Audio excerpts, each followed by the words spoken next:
ಶಬ್ದದ ಶಬ್ದಶಃ ಅರ್ಥ. ವ ಅಂದ್ರೆ ವಚಿಸುವಲ್ಲಿ ಶುದ್ಧತೆ, ಚ ಅಂದ್ರೆ ಚಲಿಸುವಲ್ಲಿ ಶುದ್ಧತೆ, ನ ಅಂದ್ರೆ ನಯನಿಸುವಲ್ಲಿ ಶುದ್ಧತೆ. ಅಂದ್ರೆ ನಮ್ಮ ನಡೆ ಶುದ್ಧ, ನಮ್ಮ ನುಡಿ ಶುದ್ಧ ಮತ್ತು ನಮ್ಮ ನೋಟ ಶುದ್ಧ ಅನ್ನುವಂತಹ ಈ ಮೂರೂ ಅರ್ಥದೊಳಗಿರ್ತಕ್ಕಂಥ ವಚನದ ಮದಿತಾರ್ಥವನ್ನಿಟ್ಕೊಂಡು ಪೂಜ್ಯರು ಪ್ರತಿ ತಿಂಗಳು ಈ ಕಾರ್ಯವನ್ನು ಮಾಡ್ತಾ ಇದ್ದಾರೆ.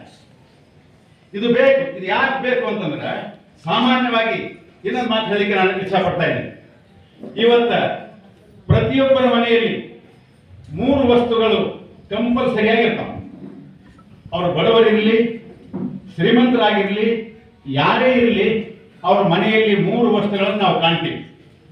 ಒಂದನೇದ್ದು ಕಸಬರಿಗೆ, ಕನ್ನಡದ ಕಸಬರಿಗೆ ಅಂತ, ಸಾಮಾನ್ಯ ಮರಾಠಿಯಲ್ಲಿ ಝಾಡು ಅಂತ ಕರೀತಾರೆ, ಹಳ್ಳಿ ಭಾಷೆಯಲ್ಲಿ ರಸಗೀರ್ ಅಂತ ಕರೀತಾರೆ. ಒಂದು ಕಸಬರಿಗೆ. ಎರಡನೇದ್ದು ಅದು ಎಷ್ಟೇ ಗುಂಜಿದಿರಲಿ, ಎಷ್ಟೇ ಮಾಸಿದಿರಲಿ ತಾಯಿ, ಎರಡನೇದ್ದು. ಮೂರನೇದ್ದು ಪ್ರತಿಯೊಬ್ಬರ ಮನೆಯಲ್ಲಿ ಕನ್ನಡಿ ಅಂತ.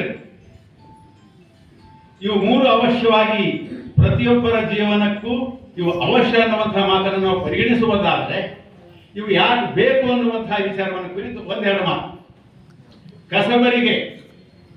ಕಸಬರಿಗೆ ಏನು ಮಾಡ್ತದೆ ಅಂದ್ರೆ, ಮನೆಯೆಲ್ಲ ಸ್ವಚ್ಛಗೊಳಿಸಿ ತಾನೊಂದು ಮೂಲೆಯಲ್ಲಿ ಅದು ನೆಮ್ಮದಿಯಾಗಿ ಯಾರಿಗೂ ಗೊತ್ತಾಗದಂತೆ, ಏನು ತೋರ್ಪಡಿಸದಂತೆ, ಆಡಂಬರ ಮಾಡದಂತೆ ಮೂಲೆಯಲ್ಲಿ ಕುಳಿತುಕೊಂಡಿರ್ತಾರೆ. ಒಂದು ವೇಳೆ ಆ ಕಸಬರಿಗೆ ಇಲ್ಲ ಅಂದ್ರೆ ಆ ಮನೆ ಅದು ಮನೆಯಾಗಿ ಉಳಿಯೋದಿಲ್ಲ. ಆ ಮನೆ ಏನಾಗ್ತದೆ ನಿಮ್ಗೆ ಗೊತ್ತಾಯ್ತು. ಅಂದ್ರೆ ಮನೆಗೆ ಕಂಪಲ್ಸರಿಯಾಗಿ, ಮನೆಗೆ ಕಡ್ಡಾಯವಾಗಿ ಒಂದು ಕಸಬರಿಗೆ ಬೇಕು ಅನ್ನುವಂಥದ್ದು ಒಂದನೇ ಮನೆ.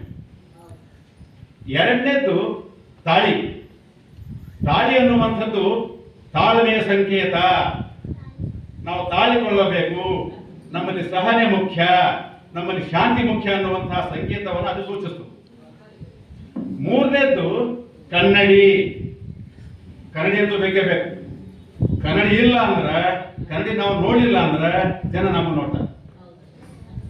ಇದು ಕನ್ನಡಿ ಕಂಪಲ್ಸರಿ, ನಾವು ಪ್ರತಿಯೊಬ್ಬರು ಕನ್ನಡಿ ನೋಡಲೇಬೇಕು. ಹಿಂಗೆ ಒಂದು ಸಲ ಒಬ್ಬ ಏನು ಮಾಡ್ತಿದ್ದ, ವಕೀಲ ನ್ಯಾಯವಾದಿ, ಅವನ ಕನ್ನಡಿ ನೋಡ್ಲಾರ್ದೇನೆ ಸ್ವಲ್ಪೆಲ್ಲ ಬೇಗ ಡ್ರೆಸ್ಸಿಂಗ್ ಮಾಡಿಕೊಂಡು ಅವನು ಕೋಟ್ ಹಾಕಂತ ಹೆಂಡತಿ ಮುಂದೆ ಕೈ ಎತ್ತಿರ್ತೀನಿ. ನಾವು ಅಂದ್ರೆ ಹೆಂಡತಿನಿ ಅವನಿಗೆ ಕೋಟ್ ಹಾಕಬೇಕು, ಕಳಿಸ್ಬೇಕು, ಅಷ್ಟೊಂದು ಪ್ರೇಮ ಏನು ಅನ್ಕೋ ಇತ್ತು. ಏನಾಗಿದೆ ಅವಸರದ ಏನಾಗಿದೆ ಅಂದ್ರೆ, ಆ ಕೋಟ್ ಉಲ್ಟಾ ಹಾಕಿ ಹೀಗೆ ಹಾಕೋದು, ಎದುರಿನ ಕೋಟ್ ಹಾಕಿಬಿಟ್ಟಾಳೆ. ಅವ ಹಂಗೆ ಅವಸರದ, ಯಾವತ್ತೂ ಅವಸರ ಬಹಳ ಅಪಾಯ. ಅವಸರದ ನಡೆ ಯಮನ ಕಡೆ. ಅವಸರ ಬಹಳ ಮಾಡಬಾರ್ದು ಅನ್ನುವಂಥದ್ದು ನಮ್ಮ ವಚನ ಸಾಹಿತ್ಯ ಹೇಳಿದ್ರು. ಅದಕ್ಕೆ ಅವ ಅವಸರವಾಗಿ ಹೋದ, ಅಚಾನಕ್ ಆಕ್ಸಿಡೆಂಟ್ ಆಯ್ತು. ಕೆಳಗೆ ಬಿದ್ದ. ಸುತ್ತಮುತ್ತಲೆಲ್ಲ ಬಂದರು, ಏನೋ ಜೀವ ಇರ್ಬೇಕು ಬಂದು ನೋಡಿದ್ರು. ಇವ ಉಲ್ಟಾಗ್ಯದ ಮುಖ ಯಾವ್ದು ಪೂರ. ಕೋಟ್ ಎಕಡದ, ಬೆನ್ನ ಎಕಡದ, ಆ ಕಡೆ ಮುಖ ಇಲ್ಲಿ ಒಂದು ಉಲ್ಟಾಗ್ಯದ. ಹಿನ್ನ ಬದುಕು ಹಣ ಆಯ್ತು, ಮುಖ ಸೀದಾ ಮಾಡ್ಯಾರ ಅಂತ ಹೇಳಿ ತಿಳಿಸ್ಬೇಕಂತ ಕೋಶಿ ಮಾಡ್ತಾರೆ. ಆಗ ಅಂದ್ರೆ ಇಲ್ಲಪ್ಪ, ನಾನು ಏನಾಗಿಲ್ಲ, ನಾನು ಸತ್ತಿಲ್ಲ, ನನ್ನ ಮುಖ ಉಲ್ಟಾ ಆಗಿಲ್ಲ, ಸೀದಾನೆ ಅದ ಥೀಕ್ ಇಲ್ಲ ನಿಜವಾಗಿ ಕೈ ಉಲ್ಟಾ ಹಾಕ್ಬಿಟ್ಟು ಅವನ ಮುಖ ಉಲ್ಟಾ ಆಗಿದೆ ಅಂತ ಹೇಳಿ ತಿಳಿಸಲ ಶುರು ಮಾಡ್ತಾರೆ. ಈ ರೀತಿ ಅಡವಟ್ಟು ಆಗ್ತಾವ. ಅದಕ್ಕೆ ಕನ್ನಡಿ ಬೇಕು ಅನ್ನುವಂಥ ಮಾತನ್ನು ಹೇಳಿಕೆ ಇಚ್ಛಾ ಪಡ್ತಾ ಇದ್ದೀನಿ. ವಚನ ಸಾಹಿತ್ಯ, ವಚನ ಅನ್ನುವಂಥದ್ದು ಕನ್ನಡಿ. ಹೆಂಗೆ ಕನ್ನಡಿ ಅಂದ್ರೆ, ಹೊರಗಿನ ಕನ್ನಡಿ ನಮ್ಮ ಬಾಹ್ಯ ಸೌಂದರ್ಯ ಅಥವಾ ಬಾಹ್ಯ ನ್ಯೂನ್ಯತೆಗಳನ್ನ, ನಮ್ಗೇನು ಹತ್ತಿದಿರ್ತದ, ನಮ್ಗೇನು ಸುಖಿಗಳು ಹತ್ತಿರ್ತಾವ, ಅವು ಸರಿಪಡಿಸ್ಕೊಳ್ಳಿಕ್ಕೆ ಈ ಕನ್ನಡಿ ಬೇಕು. ವಚನ ಅನ್ನುವಂಥದ್ದು, ಪುಸ್ತಕ ಅನ್ನುವಂಥದ್ದು, ಗ್ರಂಥ ಅನ್ನುವಂಥ ಕನ್ನಡಿ ನಮ್ಮ ಅಂತರಂಗದ ಕಸವನ್ನು ಸ್ವಚ್ಛಗೊಳಿಸಲು ಬೇಕು. ಅದು ವಚನ ಬಹಳ ಮುಖ್ಯ. ವಚನ ಸಾಹಿತ್ಯ ಅನ್ನುವಂಥದ್ದು ಅದು ಅಮೂಲ್ಯ ರತ್ನ. ಜಗತ್ತಿನಲ್ಲಿ 2 ರತ್ನಗಳವ ಅಂತ ಹೇಳಿ ವಿದ್ವಾಂಸರು ಹೇಳ್ತಾರೆ. ಒಂದು ಸದ್ಗ್ರಂಥ, ಅದು ವಚನ ಸಾಹಿತ್ಯ ಇರ್ಬೋದು, ಒಳ್ಳೆ ಗ್ರಂಥ ಇರ್ಬೋದು. ಎರಡನೇದು ಸತ್ಸಂಗ. ಒಂದು ಸದ್ಗ್ರಂಥ, ಇನ್ನೊಂದು ಸತ್ಸಂಗ. ಇವೆರಡು ಎರಡು ರತ್ನಗಳು. ಭೂಮಿಯ ಮೇಲಿರುವಂತಹ ಎರಡು ಅಮೂಲ್ಯ ರತ್ನಗಳಂದ್ರೆ ಒಂದು ಗ್ರಂಥ, ಇನ್ನೊಂದು ಸತ್ಸಂಗ. ಗ್ರಂಥ ಹ್ಯಾಂಗ ಅಮೂಲ್ಯ ರತ್ನ ಅಂದ್ರೆ ಈ ರತ್ನಗಳು ನಾವು ಹಾಕೊಳ್ತಕ್ಕಂತಹ ರತ್ನಗಳು ಇವು ನಮ್ಮ ಉಪಯೋಗ ಬರೋದಿಲ್ಲ. ನಮ್ಮ ಜೀವ ಹೋಗುವಾಗ, ನಮ್ಗೆ ನೀರಿಡಿಕೆ ಆದಾಗ, ನಮ್ಗೆ ಹಸಿವಾದಾಗ ಅವು ಕೆಲಸಕ್ಕೆ ಬರೋದಿಲ್ಲ. ಆದ್ರೆ ಈ ವಚನ ಸಾಹಿತ್ಯ ಅನ್ನುವಂಥದ್ದು ಅಥವಾ ಸದ್ಗ್ರಂಥ ಅನ್ನುವಂಥದ್ದು ಅದು ನಮ್ಮ ಸಹಾಯಕ್ಕೆ ಬರ್ತದೆ. ಯಾಕೆ ಬರ್ತದೆ ಅಂದ್ರೆ ಒಂದು ಮಾತು ನಮ್ಮನ್ನು ಬದುಕಿಸುತ್ತದೆ. ಶರಣರ ಒಂದೊಂದು ಮಾತುಗಳು, ಮಹಾತ್ಮರ ಒಂದೊಂದು ನುಡಿಗಳು ನಮ್ಮ ಬದುಕನ್ನು ಬದಲಾಯಿಸಿ ಬಿಡುತ್ತವೆ, ನಮ್ಮ ಬದುಕಿನ ದಿಕ್ಕನ್ನೇ ಬದಲಾಯಿಸಿ ಬಿಡುತ್ತವೆ. ಅದಕ್ಕೆ ವಚನ ಸಾಹಿತ್ಯ ಅಥವಾ ಯಾವುದೇ ಸಾಹಿತ್ಯ ನಮ್ಗೆ ಬೇಕು. ಸತ್ಸಂಗ, ಸತ್ಸಂಗ ಬಹಳ ಮುಖ್ಯ. ಸತ್ಸಂಗದ ಒಂದು ಕುಂತೆ ಬಂದ್ರೆ ನಾವು ಆಟೋಮೆಟಿಕ್ ಒಳ್ಳೆಯವರಾಗ್ತೀವಿ. ಬಹಳ ಜನ ತಿಳ್ಕೊಂಡಾರ ಏನೋ ಹೇಳ್ತಾರ, ಏನೋ ಕೇಳ್ತಾರ, ಸುಮ್ಮನೆ ಹಂಗೆ ನಡೀತದ ಅಂತ ಹೀಗೆ ತಿಳ್ಕೊಂಡಾರ. ನಿಜವಾಗ್ಲೂ ಸತ್ಸಂಗದ ಇಷ್ಟು ದೊಡ್ಡ ಕಾರ್ಯ ಅಲ್ಲ. ಸತ್ಸಂಗ ನಾವು ಏನು ಮಾಡ್ಬೇಕಾಗಿಲ್ಲ.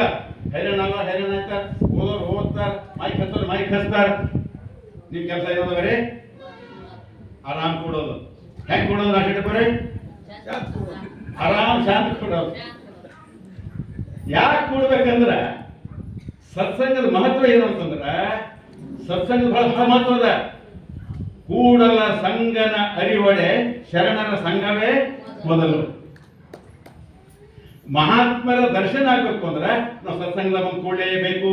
ನೀನು ಹೇಳಿ ನಾನು ಮಲ್ಲಮ್ಮ ಪಾಟ್ನ ನಮ್ಮದು ಪಾಟ್ಯವ್ರ ನನ್ನ ಸಂಘಟನೆ ಕ್ಯಾರೆಕ್ಟರ್ ಕಮಲ ಕ್ಯಾರೆಕ್ಟರ್ ಸತ್ಸಂಗದಾಗ ಬಂದು ಕೂತ್ರೆ ಒಳ್ಳೆ ಗೆಸ್ಟ್ ಬಂದಾಗ ನಾನು ಮುಗಿಸ್ತೇನೆ. ಒಂದು ಮಾತು ಒಂದು ಮಾತು ಸತ್ಯ ಸ್ವಾಮಿ ಒಂದೇ ಮಾತು. ಸತ್ಸಂಗದ ಮಹತ್ವ ಏನಂತಂದ್ರ ಸತ್ಸಂಗದ ಈ ಒಂದು ಮಹತ್ವ ಏನದಂತಂದ್ರ ಒಂದ್ ಸಲ ಇದ್ದಿಲು ತುಳಸಿ ಅಂತ ಕರಿತೀವಿ ನಮ್ಮ ಭಾಷೆದಾಗ. ಈ ಇದ್ದಿಲು ಬೆಂಕಿ ಕೇಳತ್ತಂತ ಶರಣರೇ, ಇದ್ದಿಲು ಬೆಂಕಿ ಕೇಳತ್ತಂತ ಏನಂತ ಅಂದ್ರ ನಾನು ನಿನ್ನಂಗೆ ಕೆಂಪಗಾಗ್ಬೇಕಂತೀನಿ, ಏನ್ ಮಾಡಿ ನಿನ್ನಂಗೆ ಕೆಂಪಗಾಗ್ಬೇಕಂತ ಏನ್ ಮಾಡಿ ಅಲ್ಲಿ ಬೆಂಕಿ ಅಂತಂತ ಏನ್ ಮಾಡಬೇಡ, ನನ್ನ ಬಗ್ಗೆ ಬಂದ್ಕೊಂಡಿ ನೀ ಏನು ಮಾಡಬೇಡ, ನಾನು ಹತ್ತಿರ ಬಂದ್ ಕೂತಂದ್ರೆ ನೀ ಕೆಂಪಗೈತೆ ಅನ್ನೋಂಥ ಮಾತನ್ನು ಇದ್ಲಿ ಹೇಳೋದು ತಾತ್ಪರ್ಯ ಏನಂದ್ರ ಸತ್ಸಂಗದಾಗ ನಾವು ಒಳ್ಳೆ ಹತ್ತಿರ ಬಂದೇವಂದ್ರೆ ನಾವು ಒಳ್ಳೆ ರಾಜ್ಯವನ್ನು ಮಾತನ್ನು ಹೇಳಿ ನಾನು